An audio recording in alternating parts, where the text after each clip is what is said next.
쿨링도 돼야 되거든요. 어디서 키울지 모르니까 그 두 가지 기능 자체가 그러니까 냉각도 되고 그 뭐 난방이라고 얘기해야 되나 그런 것도 돼야 되고 조도도 조절해야 되고 거기에 당연히 이제 양액 성분도 조절해야 되고 그 뭐 토양의 그 pH가 다 다르잖아요. 식물마다 선호하는 게 다르다고 하더라고요. 그리고 처음에 싹이 틀 때랑 또 어느 정도 컸을 때는 또 다 다르대요. 그러니까 그런 것들에 대한 데이터를 모으기 위해서 이제 오픈 소스로 개방을 했고. 사람들이 이 디바이스 가지고 식물을 키우면 그 데이터가 서버에 기록이 되는 거예요. 그러니까 저희는 사실은 이걸 만들려고 하는 게 진짜 목적이 아니라 디지털 농부를 만들려고 했던 거예요. 농사를 처음 짓는 분이 다 거쳐가는 과정이라고 하더라고요. 농사를 몇 번 망치신다고 하더라고요. 근데 이 디지털 농부가 있으면 인터넷에서 다운로드 받으면 돼요. 내가 예를 들어서 아까 브로콜리나 어떤 그 굉장히 부가가치가 높은 어떤 작물을 키우고 싶은데 경험이 없어요. 그럼 농사를 망친다는 전제로 한 3번 망치면 되지. 그러면 아니 농사를 짓겠다고 스타트업 하셨는데 3년 동안 어떻게 버텨요? 근데 망하는 게 전제로 뭐 알고 뭐 망할 수 있다고 생각하고 농사를 짓는 거는 조금 무모하다는 생각이 들어서 그런 노하우를 데이터를 갖고 있으면 그 다음에 필요한 사람이 데이터를 제공하면 그분은 그 해부터 성공하시는 거거든요. 그래서 디지털 농부를 키우는 게 되게 중요하겠다 생각을 했던 거고 지금 사실 그런 기술이 나와 있으니까 사실은 가능한 거예요. 그래서 부품이 꽤 많이 들어가긴 하지만 도전할 만한 뭐 어떤 가치가 있구나라는 생각을 했고 여기에 이런 걸 만들겠다고 달려드는 사람들은 몇몇 회사 사람들이 달려들죠. 그리고 학생들. 왜냐면 교육적 가치가 더 높다고 이미 사실 많은 사람들이 교육 전문가들이 이야기를 했거든요. 저희 회사는 이제 기본적으로는 교육 관련된 일을 하다 보니까 교구 관련된 걸 만들어 볼까 하다가 접근했다가 여기까지 어떻게 이제 오게 된 거예요. 그리고 이게 컨트롤러의 시스템들인데 이게 센서들이 정말 많아요. 복잡하죠. 그리고 저희가 이제 디스플레이 저희가 만든 것처럼 얘네들 똑같아요. 카메라로 분석하죠. 여기 보면은 어느 정도 자랐으면 뭔가 표시가 있나 봐요. 이건 화질이 낮아서 제가 자세히 못 봤는데 그리고 이제 여기에 뭐 여러 가지 조건이 어떻게 변화하고 있다. 어떤 상황에 가장 잘 자라더라를 찾아내는 거예요. 그래서 이게 이제 인공지능이 들어가면 그 최적화된 함수를 찾는 거거든요. 어떤 조건에서 얘가 제일 잘 자라는지 그걸 찾아내면 1년에 여러 모작을 농사를 지을 수 있다는 얘기예요. 굉장히 부가가치가 높은 작물을 천수답처럼 뭐 날씨 좋으면 농사 짓고 비 오면은 또 뭐 하고 이게 아니라 제어를 할 수 있다는 거. 그래서 사실은 그 스마트팜에 관련된 성공 사례가 굉장히 많아요. 뉴욕만 해도 이게 멀리 식재료를 키워서 운송하고 중간 유통업자가 다 가져가고 이게 아니라 도시에서 유휴 공간이 많거든요. 거기서 농사를 지을 수 있으면 된다. 그래서 뭐 미국에서 뭐 컨테이너 박스나 사용하지 않는 공간에다가 스마트팜을 건설해서 굉장히 성공했다는 얘기가 있더라고요. 그리고 거기서 자라는 식재료가 사실 그 손님이 소비하는 만큼 대응을 못해요. 잘 빨리빨리 안 자라니까. 근데 얼마나 하냐면 한 이만합니다. 스마트팜이 한 이만해요. 이 정도 되고 굉장히 꽤 높고 잘 자라고 있더라고요. 그래서 제가 보고서 한참 쳐다보다가 들어가면 안 되겠냐고 그랬더니 못 들어간다고 하더라고요. 엄청 들어가고 싶었는데 그래서 멀리서 이렇게 싹 봤는데 그냥 수경재배예요. 수경재배고 그냥 간단하게 키우더라고요. 그리고 이제 통제된 환경에서 키우는 거니까 그냥 자기 마음대로 하여튼 잘 큽니다. 식재료 잘 자라는 거 보고 되게 흐뭇하고 기뻤는데요. 스마트팜은 하면 사람들이 이런 걸 꿈꿀 겁니다. 근데 지금 제가 지지난주인가요? 그 뉴스에서 봤는데 목동에 무슨 버려진 건물에 서울시가 스마트팜 조성하겠다. 시간이 걸려도 하겠다. 근데 아마 이런 그림을 머릿속에 그리신 것 같다는 생각이 들어요. 그래서 이게 무슨 미래 이야기는 저는 아닌 것 같고 미래가 이미 저는 왔다고 생각하거든요. 그냥 하면 되는 거고 기술도 다 있더라. 뭐 설비도 크게 비용이 안 들 것 같다는 생각이 들어요. 그래서 하면 되지 않을까. 근데 그 용기 내서 하는 사람들이 많이 없는 것 같아요. 근데 제 생각에는 한번 뛰어들어도 괜찮겠다. 아까 그분께서 말씀하신 것처럼 전체 인구의 2%가 나머지 98%를 먹이 살리는 식재료를 만드는 거예요. 그 농업이 비전이 있다는 얘기죠. 비전이 있다는 얘기고 네, 일단 중국 모바일 시장부터 좀 알아보도록 하겠습니다. 지금 이게 지금 사운드가 안 나와서 이게 원래 영어로 빠르게 나오는데 제가 우리말로 그냥 말씀을 해드리겠습니다. 지금 그 중국 같은 경우에는 사실 전 세계적으로 소프트웨어가 제일 발달한 나라, 소프트웨어 서비스가 제일 발달한 나라는 미국인데 지금 중국 소프트웨어 업체들도 미국 못지않게 성장을 많이 하고 있습니다. 뭐 잘 아시는 방금 말씀드린 텐센트, 바이두 이런 기업. 근데 그 가장 큰 이유가 중국은 인터넷이 아니라는 겁니다. 인트라넷이라는 거예요. 중국 내에서만 인트라넷 묶어버려서 실제 구글도 못 들어오게 하고 페이스북도 못 들어오게 하고 미국의 괜찮은 소프트웨어 서비스 기업들을 다 못 들어오게 한 겁니다. 그러니까 구글 뭐 이런 식으로 뭐 트위터, 페이스북 다 못 들어오게 해버리니까 중국 내 인터넷에서 중국 내 서비스들이 굉장히 큰 발전을 할 수가 있었던 것이죠. 근데 그 중에 우리가 좀 주목해야 될 게 위챗입니다. 위챗. 위챗은 지금 위챗 내에 페이스북의 기능, 뭐 펑유치안이라는 그런 기능을 비롯해서 그 외 일반적인 뭐 채팅 기능 또 오토 커머스까지 지금 미국 소프트웨어 회사들이 굉장히 오랫동안 만든 것들을 이 위챗 슈퍼앱 안에 모든 기능이 지금 다 들어가고 있거든요. 이 부분에 대해서 좀 자세히 설명을 드리도록 하겠습니다. 지금 이제 위챗의 어떤 기능에 대한 설명이 이제 좀 이어질 텐데요. 위챗은 사실은 중국 내에서 또 전 세계에서 슈퍼앱이라고 인정을 합니다. 슈퍼앱이라고 인정한 이유가 기능적으로 지금 페이스북 기능 자체를 펑유치안이라는 형태의 위챗, 중국 사람들 그걸 훨씬 더 많이 사용을 하고 있고요. 그리고 위챗을 보게 되면은 이런 대화 기능뿐만 아니라 이 대화 상대들에 대한 서로 간의 일정 공유 기능, 그리고 심지어 지역별 온도, 실제 그 날씨 변화, 시간 단위 날씨 변화까지 위챗에서 알 수가 있거든요. 이런 모든 정보 서비스까지 제일 많이 앞서 있는 이제 채널이라고 볼 수가 있습니다. 이 위챗 하나는 올인원이라고 표현을 할 정도로 위챗 앱 하나만 깔면 아무 이제 이상이 없는데 위챗이 얼마나 이 O2 오프라인에 접목을 했는지 좀 살펴보도록 하겠습니다. 이 사람이 이제 개를 키우는데 이제 개를 씻겨야 되잖아요. 개를 씻기는 거조차도 위챗으로 부릅니다. 위챗에 앱을 실행시켜서 이게 이제 공중하오라는 계정인데 공중하오 계정으로 실행시키게 되면은 개 씻기는 사람이 와서 개를 씻기는 과정을 사진으로 계속 공유를 해줍니다. 그러니까 회사에서 누군가 와서 개를 씻기면은 이 사람이 이제 회사에 있으면서 잘 씻기고 있네, 여기 웃으면서 보고 있는 장면인 것이죠.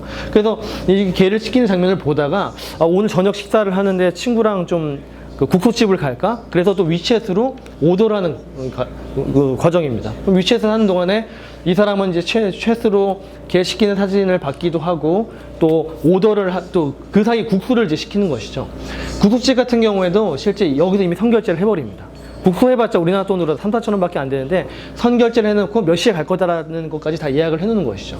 그리고 중국은 그 외에도 이런 배달 서비스들이 굉장히 많이 발달해 있는데 이 배달 서비스 같은 경우에도 대부분이 위챗이라든지 으얼러말, 메이투안 이런 서비스를 많이 사용하고 있습니다. 아까 이제 위챗 계정으로 주문을 하는 게 이 사람 위챗 계정으로 그냥 대결에 다 바로 뜹니다. 위챗으로 결제를 한 몇 시간 전에 하고 가면은 이 국수집에 위챗 계정이 바로 떠서 그 국수를 받아 먹기만 하면 되는 거죠.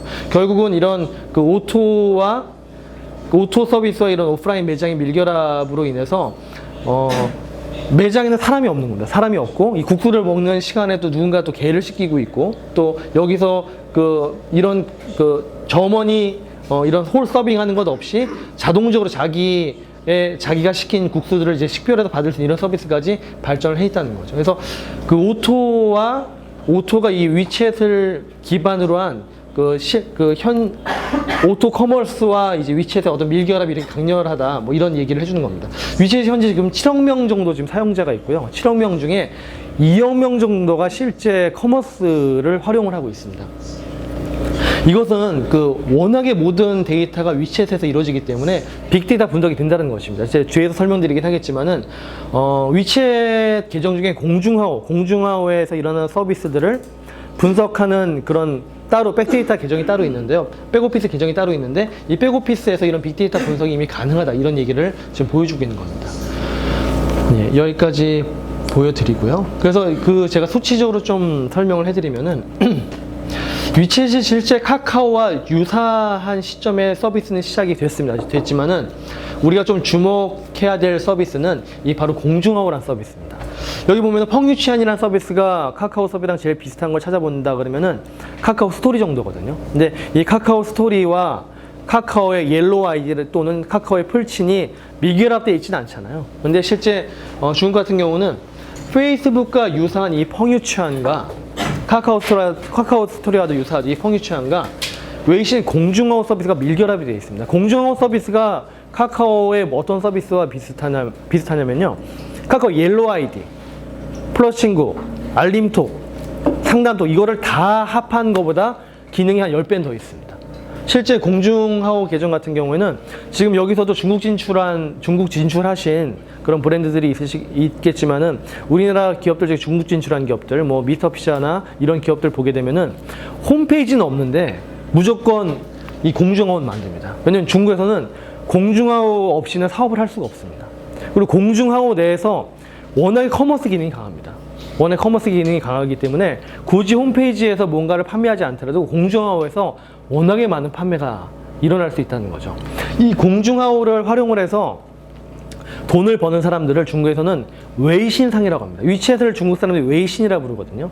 웨이신상, 그래서 이 위챗 내에서 돈을 버는 사람들이 1,300만 명의 CEO들이 있습니다. 1,300만 명의 스타트업 기업의 CEO가 이 웨이신상을 통해서만 돈을 벌고 있다는 거죠. 사실 훨씬 더 효율적인 플랫폼이 왜 효율적인지는 제가 뒤에서 다시 한번 설명을 해드리겠습니다. 우리나라 카카오페이와는 달리 위챗페이는 거의 알리페이와 함께 중국의 이 모바일 커머스의 반 이상을 지금 차지하고 있고요. 방금 말씀드린 뒤에 백오피스가 치어란 서비스입니다. 이 치어란 서비스는 공중하오에서 일어나는 이런 거래를 분석을 합니다. 어떤 시간대 우리 고객들이 많이 사지? 그리고 내일은 얼마나 팔릴까? 그럼 내가 앞으로 공략할 고객은 어디지? 이런 것들이 실제 이 치어 계정은 분석이 다 됩니다. 그러니까 굳이 홈페이지를 만들어서 거기에 대한 백오피스를 구축하지 않더라도 공중하오에서 커머스만 집중하더라도 고객들이 예측하는, 고객들이 선호하는 방향들을 다 알 수가 있는 것이죠. 이미 2014년에 정부와 연계한 서비스를 시작을 했고요. 그리고 2015년도 작년 같은 경우는 위챗이 뭘 시도했냐면은 채팅으로 집하고 대화를 할 수 있습니다. 가전제품이랑 이미 연동이 되어 있어가지고 에어컨 온도 24도로 해, 이런 것들을 위챗으로 컨트롤이 가능하거든요. 물론 우리나라도 라인하고 LG전자가 이미 선행 연구를 한 사례가 있는데 상용화가 안 됐잖아요. 중국은 실제 상용화가 지금 되고 있습니다. 그게 무섭다는 거죠.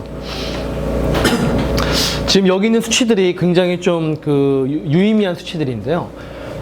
이미 신용카드하고 연결해서 습관적으로 위챗에서 뭔가 커머스 활동을 하고 있는, 위챗에서 뭔가 온라인 판매를 하고 있는 사람들이 2억 명이 이미 돌파를 했고요. 그리고 실제 월 평균 활성 사용자 수가 7.65명, 지금 사실 8억 명이라고 해도 과언은 아닙니다. 거의 8억 명이고요.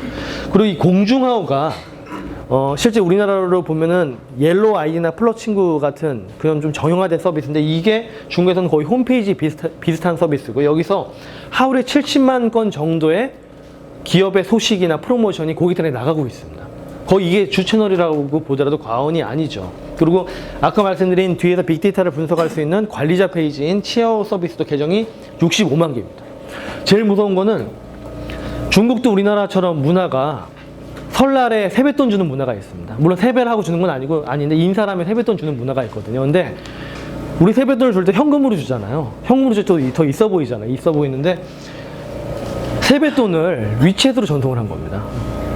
13억 정도 되는 인구가 그 당일날 80억 8천만 개의 세뱃돈 전송 건수가 나온 겁니다. 그러니까 세배를 하면은 QR코드 내밀면 걸로 전송을 해주는 거죠. 세배하고 나서 돈 주세요 QR코드 내밀면 그 전송이 되는 겁니다. 근데 심지어 이게 어느 정도냐면요. 제가 중국에 출장 가서 주말에 있는 경우에는 일요일에 오전에 교회 갔다 나오면은 거지들이 되게 많거든요.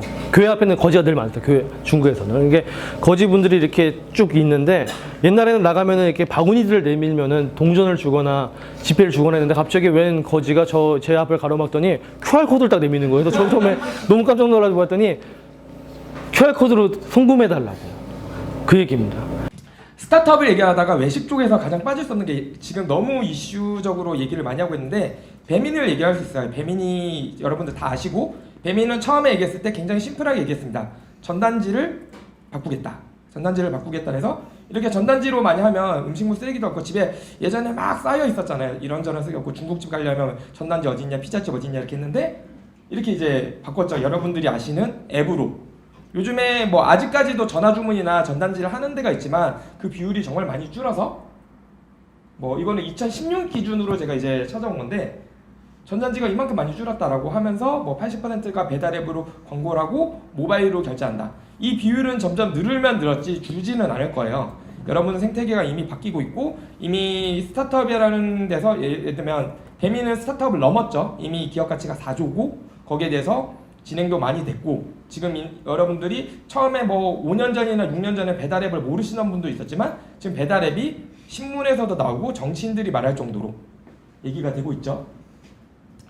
이거를 제가 갖고 온 게 스타트업 그래서 너네가 뭘 했는데 뭐 어떻게 했을 때라고 했을 때 굉장히 심플하게 얘기를 한 게 있었어요. 그럼 전단지를 과연 어떻게 바꿨을까 했는데 전단지를 예를 들면 그 스타트업에서 가장 많이 하는 게 트래킹이에요.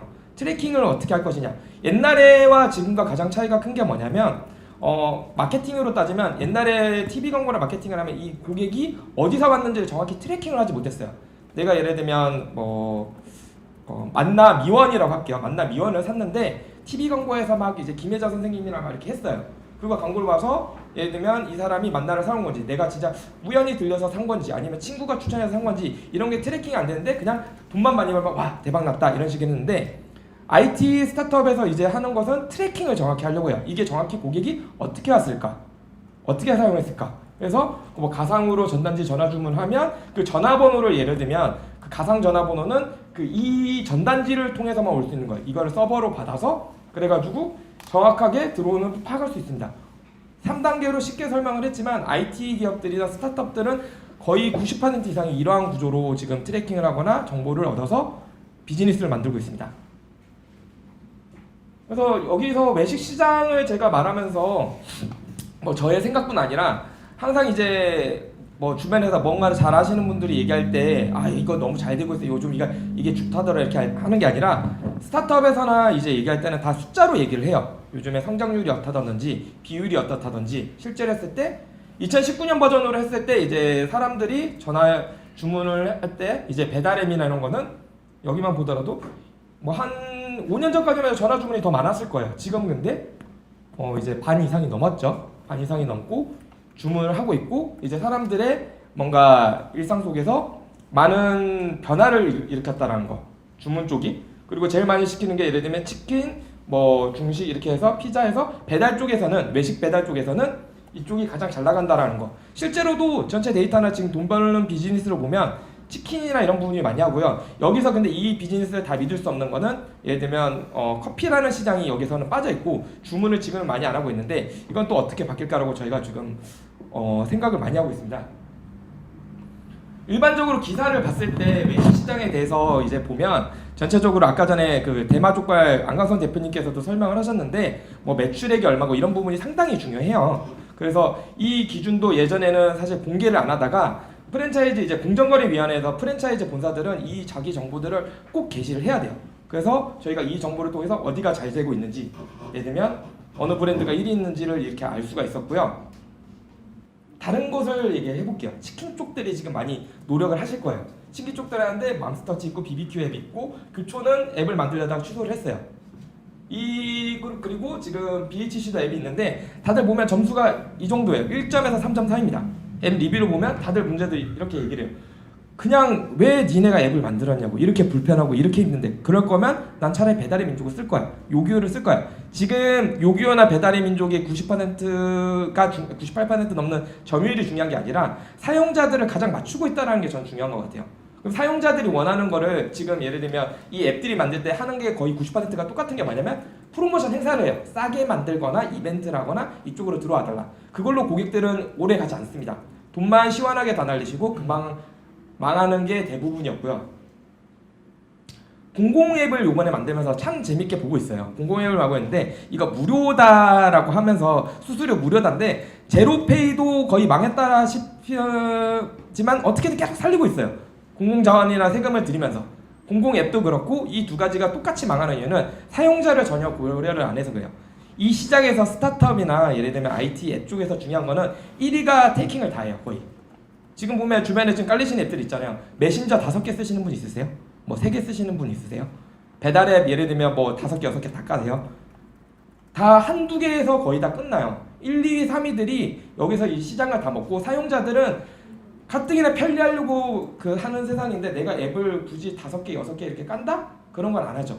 은행 앱들이 망한 이유도 그런 거예요. 지금 토스나 이런 거 정말 잘 쓰고 있는데 은행 앱들이 처음에 뭐 액티브 X 이런 거 깔고 막 별별 거 하다가 쉬운 앱들 나오니까 끝나는 거야.